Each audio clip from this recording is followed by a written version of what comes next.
大家好，今天是温哥华时间3月6日，欢迎收看第2期的港闻播报，我是实习主播 Jessie。截止到星期五下午，加拿大全国新型冠状病毒病例为51例，其中安大略省26例 ，BC 省21例，魁北克省3例，阿尔伯塔省1例。今天早些时候，安省卫生官员在每日简报中证实，安大略省的新型冠状病毒病例数新增4例，达到26个，其中4例痊愈，另有72人仍在接受新冠病毒感染检测。安省新增的4个病例情况如下：一名为50多岁的男性，2月27日从伊朗返回，并于3月3日在多伦多北约克总医院急诊科就诊。一对60多岁的夫妇乘坐大公主号邮轮从加利福尼亚旧金山出发，该邮轮于2020年2月11日至21日前往墨西哥。他们于2月28日回到加拿大，在密西沙加医院确诊，目前正在自我隔离中。一名40多岁的男性于2月28日从内华达州拉斯维加斯返回，在 Toronto Western Hospital 确诊。这名40多岁男子前往美国拉斯维加斯参加国际会议之后感染了病毒，回加拿大之后到多伦多西区医院求医。该医生对其进行了评估之后，该男子已经出院回家自我隔离。多伦多首席卫生官迪惠纳在今天上午更新消息时说，这名男子在到医院求医之前曾经坐过大多伦多地区的 TTC 地铁。据悉，这名男子3月2日至4日期间，在出现症状之后仍然坐过 TTC 地铁上下班，大概时间为早晨的8点50分左右，从巴瑟斯特往西坐到伊斯灵顿站，转乘108路快线巴士从伊斯灵顿前往他的工作地点。晚上6点10分左右，他乘坐27路巴士到 Yorkdale， 然后乘地铁到 St. George， 接着转到巴瑟斯特。3月4日，该男子还从巴瑟斯特 TTC 站乘坐511巴瑟斯特电车。多伦多的 TTC 为此发出声明 ，TTC 和公共卫生官员将努力保护员工和乘客的健康。TTC 工会成员纷纷呼吁，要求 TTC 的管理层允许员工佩戴口罩。这名去过拉斯维加斯旅行的患者确诊表明，多伦多存在某种程度的病毒传播。好消息是，从钻石公主号邮轮上接回的129名加拿大人，在安省康沃尔市的飞行学院为期14天的隔离期满，他们将陆续离开这个临时隔离场所。所有这些被隔离的人士均未显现病毒的症状。香港卫生防护中心6日晚上8时发布了新闻，指出该中心正在追踪2位海外确诊个案的接触情况。第二宗为加拿大的个案，一名女病人由香港乘坐国泰航空 CX838 于2月29日前往温哥华，曾乘坐以上航班的人士请致电卫生防护中心热线。BC 省首席卫生官亨利表示，仍在通过国际相关组织与香港卫生防护中心保持联系。BC 省星期四一天就增加了8个新病例，而且其中1例没有任何近期旅行史，哪儿也没去就被感染，这是 BC 省的第1个社区传播案例。BC 省卫生官员正在对这位妇女的情况进行跟踪调查。这名妇女因疑似流感的症状去了医院，结果新冠病毒测试呈现阳性。据悉 ，BC 省第1例从伊朗回来的病例当时并不了解自身有感染风险，在隔离前参与过一些活动，与一些人士有过接触，因此出现了当前的感染局面。今天 ，BC 省省长贺锦、卫生厅长阿德里克·迪克斯、首席卫生官员亨利对于 BC 省新冠疫情的情况进行了更新。贺锦公布，截止到3月6日，已有2008个个体、2803个样本在 BC 省被检测。他还表示，到下个周末，我们还将增加4个实验室来测试。卫生厅长迪克斯指出，在上周进行的检测人数几乎翻了一番，这是官员们加大了对该病毒反应的结果。BC 省的确诊病例仍然维持在21个，其中有4个病患已经痊愈，其中13人与到过伊朗有直接或间接的关系。目前与伊朗有关的确诊病例增多，一定程度上是因该社群的感染意识增强，增加了被检测的人数。BC 省向公众发布了 BC 省大流行应变计划，表示已准备好在有需要时随时引用应急计划法及公共卫生法所赋予的应急权利，将工作重点放在4个方面：1、保障公众；2、保障容易受感染的公民；3、保障医护人员；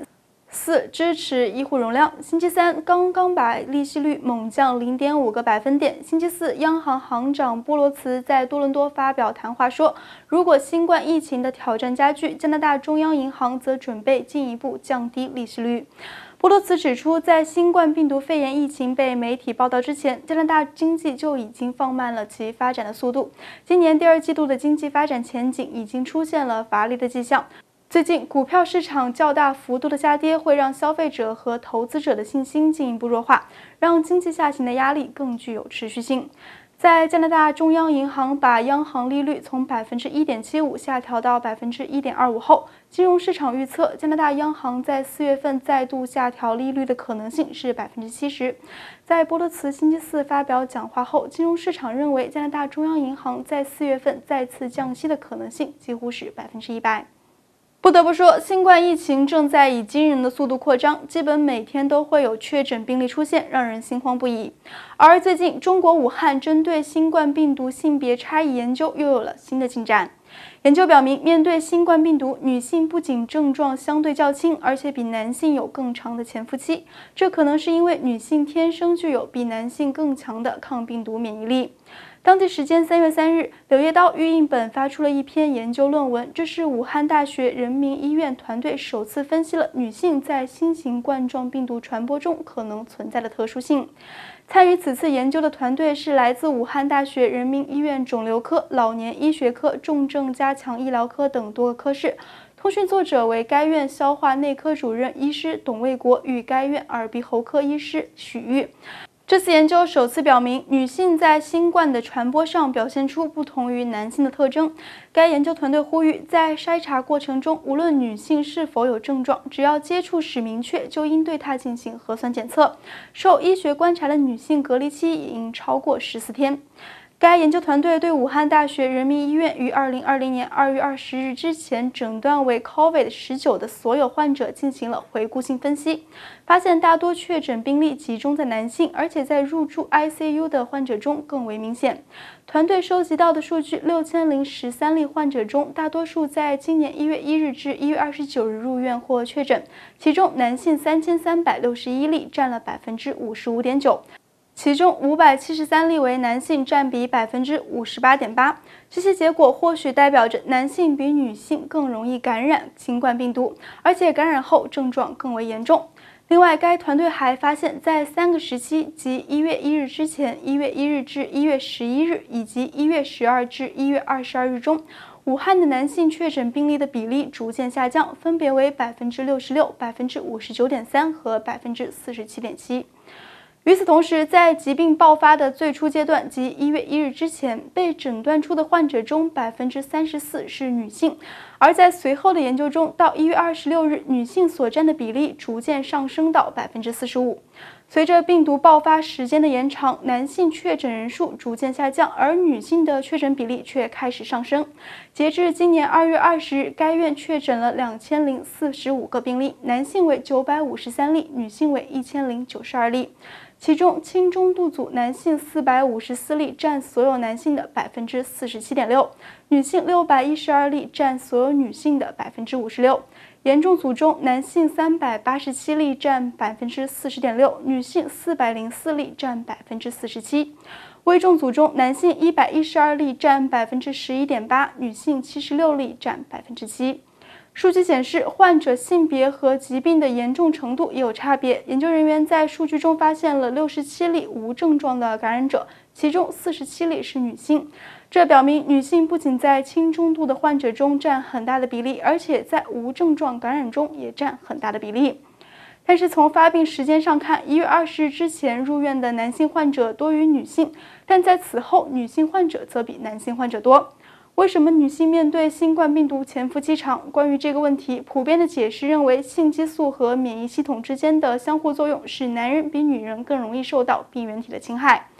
一般女性趋向于产生更强的免疫反应，这有助于她们更快地清除感染并降低疾病持续发展的风险。但是，只要存在病毒感染，病毒就会不停地与人体的免疫系统抗争。在病毒突破免疫系统之前，人体没有任何疾病症状，这也就是潜伏期。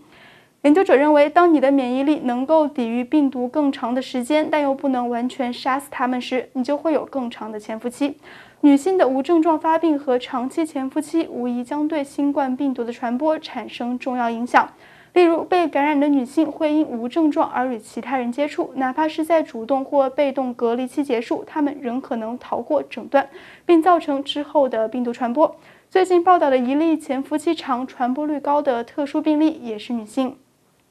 最后，该团队还呼吁中国及世界其他国家和地区尽快地对女性采取差异化的疾控措施，例如在筛查过程中应对接触史明确的女性进行直接的核酸测试，无论是否有症状。受医学观察的女性隔离期也应超过14天。没想到这个病毒的传播还有性别区分，希望这个研究能给各国政府在防护上带来一些建议，而不会引起其他的副作用，比如对女性的另眼相看。毕竟这个科研的目的只是为了让大家得到更好的防护，让大家更加安全一些。人们对200多名加拿大游客被困在日本沿海停泊的钻石公主号邮轮强迫隔离、禁止上岸，后来加拿大政府不得不派专机撤侨的问题还记忆犹新。同样的问题现在又出现，这次是在美国的旧金山沿海。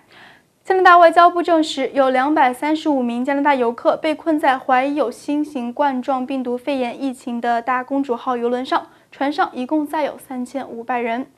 虽然该邮轮上目前还没有人被确诊感染，但这艘邮轮2月中旬上一次出海时载有的乘客中，后来发现1人由于新冠病毒肺炎死亡，另外至少有2人感染。美国加利福尼亚州长格温纽森星期四表示，在对大公主号邮轮上的乘客和工作人员进行的健康检查工作结束前，不会准许该邮轮靠岸。